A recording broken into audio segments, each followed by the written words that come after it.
Hello everyone, my name is Manoj Kumar. In this video, I am going to update my OnePlus 12 mobile to OxygenOS 16. So why so late? Let's explore the features and update to OxygenOS 16.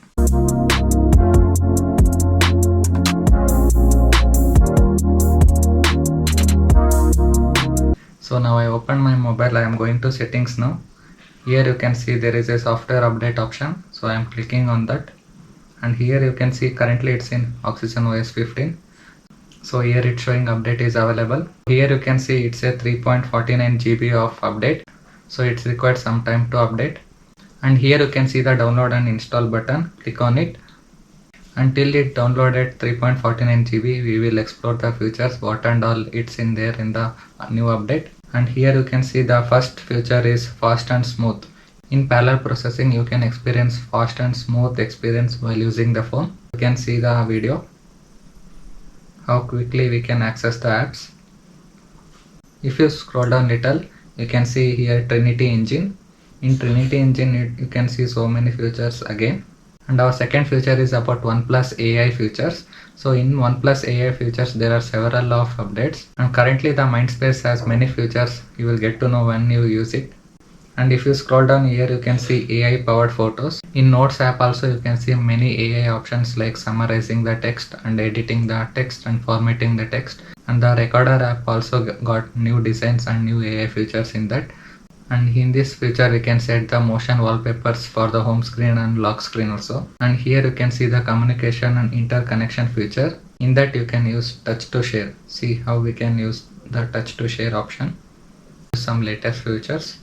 And the update is enhanced for my devices quick settings, and in network optimization also it has new updates.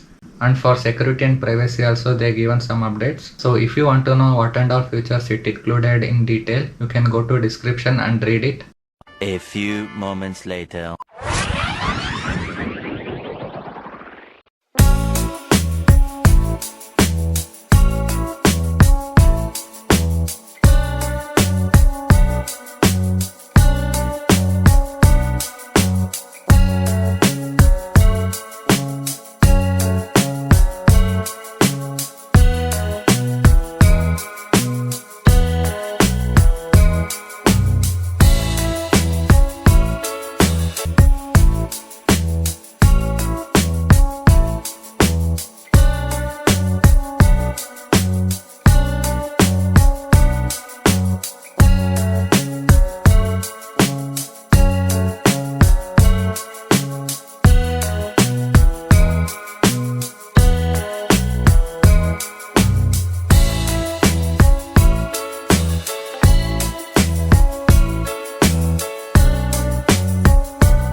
And if you face any problem in the new update, you can reach out the OnePlus community or customer service. So they will remove the update. And if you are new to my channel, you can support me by subscribing to channel for different type of contents. So hope you all enjoyed this video. So thanks for watching and keep supporting.